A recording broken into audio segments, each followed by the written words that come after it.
nerdlings? It's Diana and I'm here with my July wrap-up.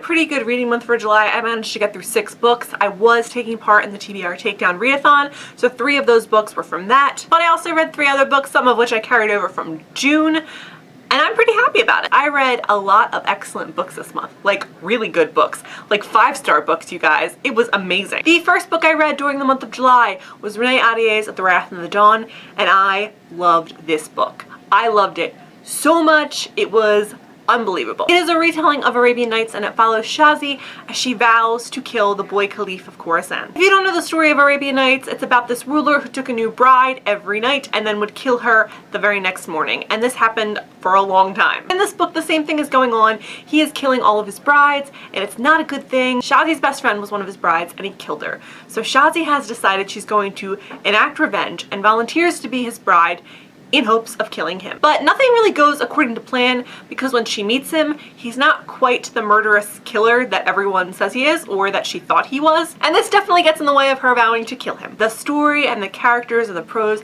were all perfect. It was just beautiful. I was so invested in this book the entire time. I actually finished it in a couple of hours because I just could not put it down. I highly recommend it. I gave it 5 stars. The next book I read was Victoria Schwab's The Archives, and if you've been here, you know that I love Victoria Schwab's writing. I love Vicious and A Darker Shade of Magic, so when I finally picked up this book, I was pretty much sure I was gonna like it. And I wasn't wrong. This follows the story of Mackenzie Bishop, who is a keeper, and she is charged with returning the dead to the archive. So imagine that right before you die, someone takes a photocopy of you and stores it. They do this because they want to preserve history, because they want to remember moments, and in case they ever need to go back and take a look at something. That's what the archive is. It's like photocopies of people that were living. And all of these bodies are hosted in the archive, watched over by librarians, and sort of retrieved by keepers, because every now and then a body gets out into the Narrows, which is a world between worlds, and then tries to get into the real world, which would be like an angry poltergeist. So Mackenzie's job is to keep these people in check and to return them to the library when they escape. After suffering a pretty devastating loss, she's relocated to a different city, and she has a whole new territory to look after. And weird things have been happening, not only with the archive, but especially within her territory. She meets a fellow keeper, Wesley, and they sort of try and unravel what the heck is going on here. This had by far one of the most interesting concepts I've ever seen in a YA title, in almost any title really. It was wonderfully strange and atmospheric and kind of haunting. I really enjoyed it. It was a bit of a slow burn book, and it took me like a little over 100 pages to actually get involved, but once I was involved, I held my breath for the entire rest of the book. It was so good. It was so good. It was so exciting, and I never really knew what was going to happen, and you won't really understand everything that's going on until you finish this book, and then you just sit back and you go, wow. That was awesome. If you are looking for some atmospheric, science fiction, paranormal type book, definitely pick this up. I highly recommend it.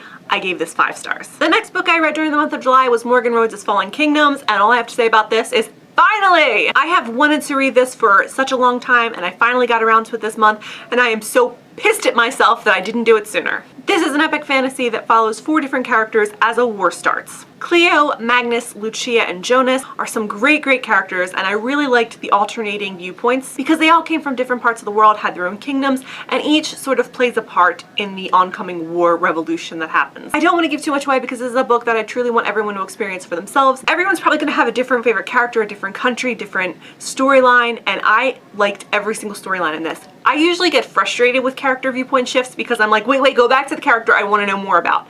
But with this, I really was invested in all the characters. The switching viewpoints was something I really enjoyed. I definitely wanted to know about everyone, and I enjoyed following their progress. And this book and series has some very complicated characters, characters that are not all good, characters that are not all evil, characters that sort of walk that line between the two, and it's truly awesome to read. If you like fantasy books at all, definitely read this. Definitely read this. I also gave this one 5 stars. The next book I read was Amor Amor by Becca and Krista Ritchie. It is a new adult romance set around a Las Vegas circus act. And this is the story of Thora, who is an aspiring gymnast who decides to leave college and join the circus. Or at least try to join the circus. She wants to be part of their aerial act. She's not really trained for this, and she's definitely a wide-eyed, innocent girl just chasing after a dream. But she meets Nikolai, who's pretty much the star of the circus, and this Russian god type acrobat, and he kind of shows her the ropes and like a lot more. I sometimes have trouble with the new adult genre simply because some of the behaviors displayed by most of the men in the books kind of alarm me, but that didn't really happen here. Nikolai could be a bit of a jerk sometimes, and he ran a little hot and cold wishy-washy for me, which annoyed me a little bit, but there was nothing that really threw up any red flags, so that was good. Not really a fan of the wide-eyed innocent girl being introduced to the world by like a sexy Russian bad boy type, but it was fun in places, definitely sexy in some places, and I liked it a lot more than I liked some of the other new adult books.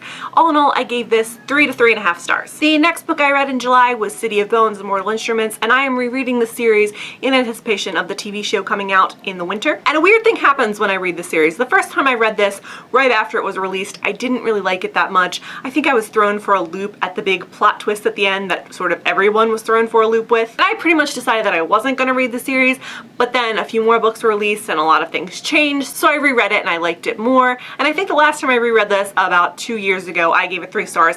This time I reread it and I gave it 4 stars. I don't know why, I just think it's funny, it was light, and I have a brand new appreciation for witty banter and sarcastic remarks, and I really like Clary as a character. She's not really a badass, but she is a strong character, and I just appreciate her. I like a lot of the side characters too. Simon, Alec, Izzy, Magnus, all of them are really great characters, and they each have their own arcs going forward. And of course, everyone kind of loves Jace, our sarcastic bad boy lethal shadow hunter. So I really enjoyed it. I gave it 4 stars. And the last book I read in July was Michael Carroll's Superhuman. I had a really fun time with this book. It is set in a world where superheroes and supervillains exist. They're pretty regular, and they sort of handle the catastrophes that happen around the world. Unfortunately, a plague is introduced in this world, and it's taking out all of the adults, including the adult superheroes, leaving only the kids left. So a bunch of superheroes and a human actually band together, and they sort of try and figure out what's going on, because obviously this plague is a tactical maneuver by a supervillain. And through their powers and strengths combined, they sort of start fighting evil. This was like X-Men meets Marvel for kids, and it was a lot of fun. There was a lot of action. It was super fast-paced. I really enjoyed it. Some of the writing was a little bit simple, and you sort of really had to go with this plot as the world wasn't fully explained. You were just thrown in the middle of it, and we just kept going. There was no real time for exposition or explaining how we got all these superheroes or how we even found out about the superheroes. There was no real origin story in this novel, but despite that, I still ended up really liking it. If you're a fan of superheroes or comics and kids kicking ass, I recommend this book. I gave it 4 stars. And those are all the books that I read in July. I don't really have an August to be read because I'm participating in Booktubeathon. I will link to my video down below, and I will be trying to read 7 books for that. And if I don't finish all 7 books, then I'm just going to use them as my August to be read. And if I do finish all 7 books, I'm going to whimsy read for the rest of the month. Meaning I'm just going to pick out random books that I'm actually in the mood to read. And I do have a beach trip scheduled for near the end of the month, and I'm sure I'll get a lot of reading done there. I'm really excited about it actually. Me and my besties are going to spend a long weekend at the shore, and it's going to be so great. I'm so looking forward to it. I don't actually go to the beach all that often. I am super pale and I don't tan. I turn bright red and cry for the rest of the week. But every year we have an annual beach trip because my friend Amanda's birthday is in August, and it's always something I really look forward to. Also, I do have a giveaway going on. I recently hit 500 subscribers. I will link that video down below. Make sure you check it out to find out how you can win either a $50 e-gift card to Barnes & Noble or Amazon, or $50 worth of books from the Book Depository. I'm super excited about it, you guys. Definitely check it out. If you've read any books I read in the last month, let me know what you thought about them. And if you have any good recommendations for new adult books, hit me with them because I would like to read more in the genre. It's just I haven't really had a whole lot of good experiences with it, so I'm gonna need your help. All right, that's enough from me. I will see you next time. Bye!